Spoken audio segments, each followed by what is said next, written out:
Everyone, this is DW's Darius and welcome to another day in the fish room.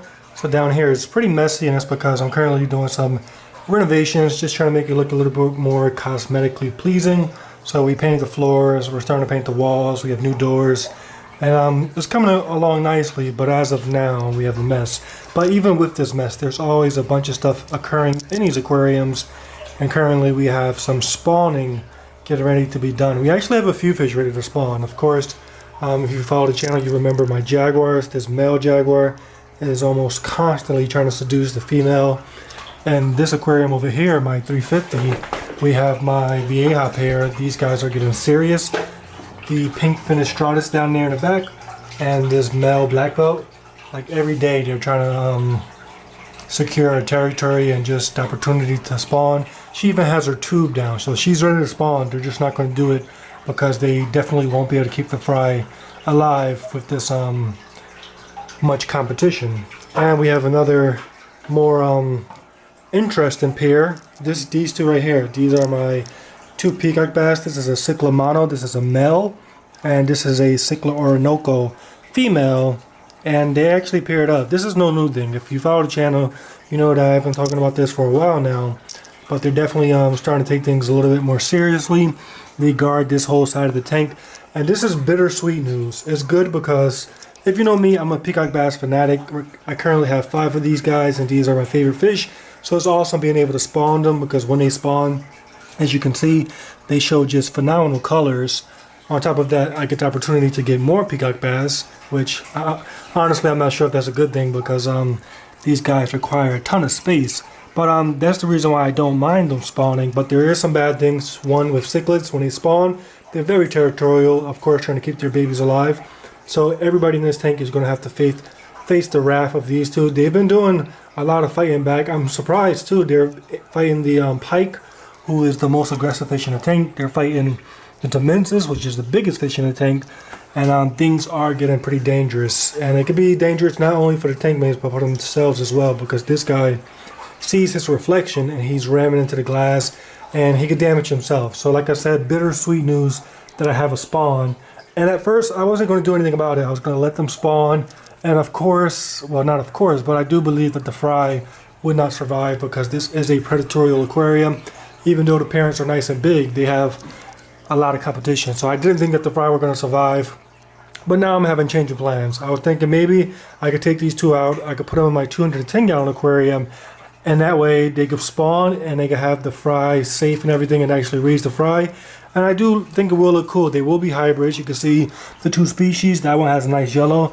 The female has, look at that beautiful green, turquoise. So I do believe the hybrids will look awesome. So I will be able to preserve those babies.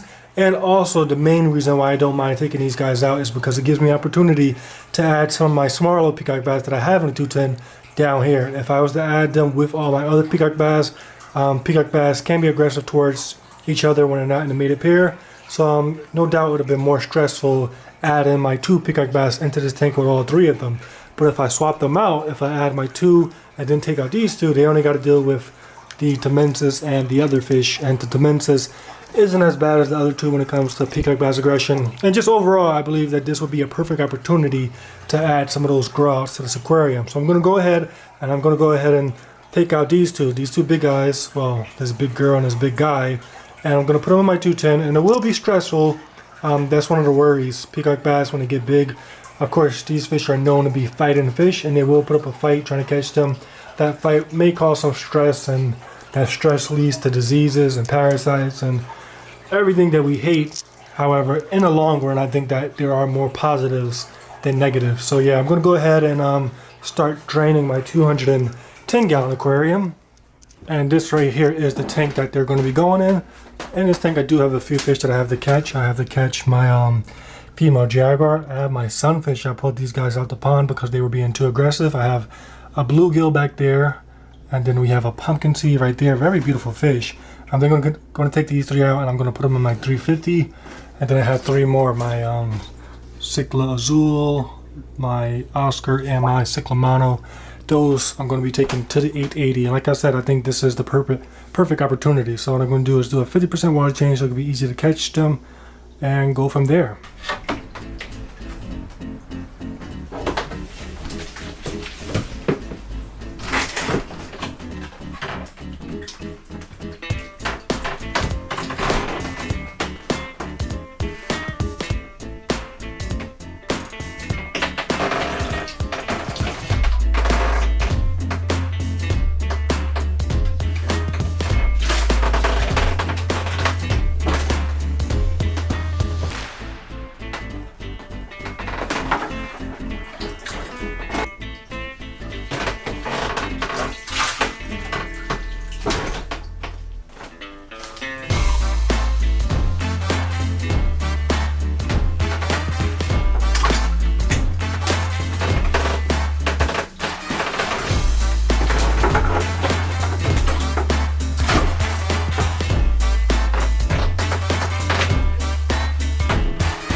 Okay everyone, so I know this is not the best coverage of this event, but I'm trying to keep it as safe as possible. I ended up putting my female jag in this aquarium. She's in here, and I turned off one of the lights just so that she could have an easy adjustment without everybody trying to fight her. My sunfish, I was going to put them in this aquarium, then I just decided just to take them to the nearby lake because the warm temperatures and everything, they'll do better in that lake, I believe. And finally, the peacock bass and the Oscar. The azul peacock bass jumped out my hand when I was coming down the stairs and he fell down a few flights. But when I put him into the tank, you see he does have some scrapes back there. But he's swimming and he's not looking too bad. And the mono over here as well, not looking too bad. And the Oscar. Now you saw the Oscar in my hand, and that guy is about 8 inches. Where is he? Look at how small he is. Look at how these guys are dwarfed when compared to some of these monsters. Look at the Oscar compared to the female jag, and the Oscar is about 8 inches. So yeah, now this is the hard part now. Now I have to catch these two big guys, or the big guy, like I said, and the big girl. They're ready to fight right now too, because these two are the most aggressive when it comes to other peacock bass. But what I'm going to do is try my best to catch them. I'm going to leave my camera upstairs instead of down here. Down here is such a mess, I probably can't get a good angle anyway, and you guys will just see me adding these to the 210-gallon aquarium. Now I don't want to cause too much stress, but just look at the size of this fish.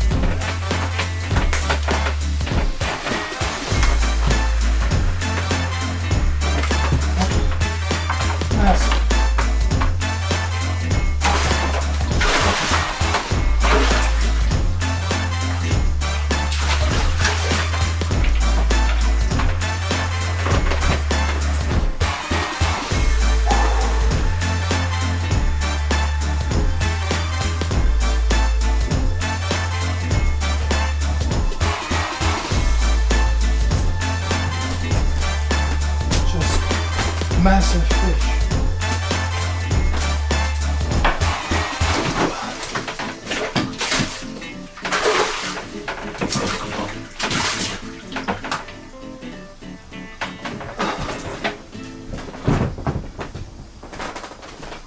Now this is the negative side of moving these fish. First of all, the stress of catching these guys. They were trying to escape from me, and they have some scratches and everything like that. So the bodily harm done to them, the stress from being chased by me was pretty intense. And then nextly, they're in this aquarium, and this tank is 4 times smaller than the last tank, so they feel boxed in.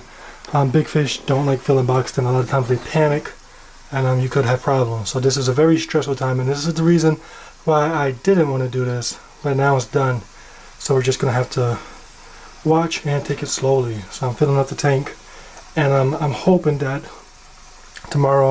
by tomorrow they're adjusted to the environment. They realize that this is the perfect conditions for them to breed, and then we'll go from there.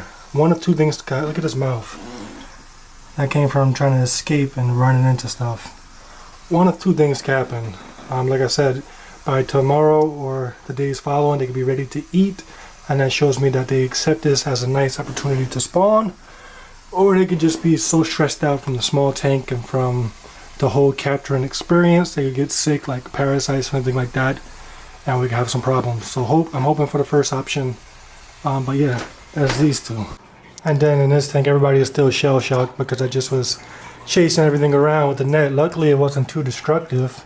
Being that I'm doing water change, not too many problems. I did break some of the leaves off the Anubias growing in here, which sucked because that plant grows so slow. But when you look at the full picture, that's definitely a small loss. You can see these guys still pretty stretched out, but I think that by later on this afternoon, maybe tomorrow, they should be eating. It will be a little bit intimidating because the Temensis is like 4 times their size, but eventually, with all these bigger fish, it should encourage them to start growing faster. Now I just have to decide, do I want to now go and catch this guy, because I also wanted to put him under my Master Harris G Freeze. Look at it on the back. Whenever he sees me with a net, this guy takes cover. Even if I'm not working in this aquarium, he takes cover. But he's the next fish that I would like to add to this aquarium, and I'm going to be thinking whether or not I should add him. I might not include him in the video, in this video, I'm going to decide whether or not he should go into this aquarium. And then once the peacock bass do what they do in the 210, once they figure out if they're going to spawn or not, I think in about a month's time, I'm going to replace those peacock bass with this pair of Jaguar cichlids. Right now, they're not spawning because the female, she's still more dominant than the male, so she fights him and she doesn't really respect him. But eventually, when they get like associated or situated when it comes to their rank and everything, when the male gets more dominant, he will want to spawn. And there's really little opposition against them. So yeah, once the peacock bass upstairs are done, I'll figure out how to get those jags up there. Okay, so I just caught my G-Frius and I put them into this aquarium as well. Honestly, I didn't think I was going to do it so soon, but I think it's best, that's some right there. I think it's best that all these new fish be added to the tank at the same time, because as you just saw, the pike and everybody else is going to try to put them in their place. There's going to be a lot of aggression towards the new fish just to establish a clear hierarchy, and it's best that they all go in together, because then all four of them could deal with the aggression and it could be nice and divided easily and it won't be too hard on them. So yeah, the three have been in this tank for about, I'd say, a half an hour, and I just put the G-Frius in here about 5 minutes ago. So he's still trying to adjust, but you can see the others adjusting very well. They're swimming around. The Oscar looks really good. Look at that bee. I gotta think of a name that has a bee in it, because he has a bee pattern on his side. We have the Cichlid Azul back there, looking good, and the Cichlid Mono sticking together, and the G-Frius is right there in the back, the pike attacking him right now. But yeah, this is probably going to go on for about a week or so. Everybody trying to put them in their place, and they're showing a lot more aggression towards that G-Frius, and I imagine it's because, one, he's a very beautiful fish, and two, because he has, I think, the greatest threat towards these other fish. The Oscar, not that aggressive. They already know peacock bass are not that aggressive, but the G-Frius has the potential of running this aquarium, and you saw the Jaguar just chased them away. And the G-Frius is actually pretty not so good when it comes to receiving aggression. He dishes out aggression really easily, but when it comes to other fish being aggressive towards him, then you get internal parasites and diseases and sicknesses, so definitely going to watch out for that. But I think that this should just last 1 week. Once he knows that everybody else is boss, once he's humble, they should ease up a little bit, and then we'll see how well he adjusts. But he's in the shadows, and yeah, we're just gonna watch from here. I definitely love the look of these guys in this tank.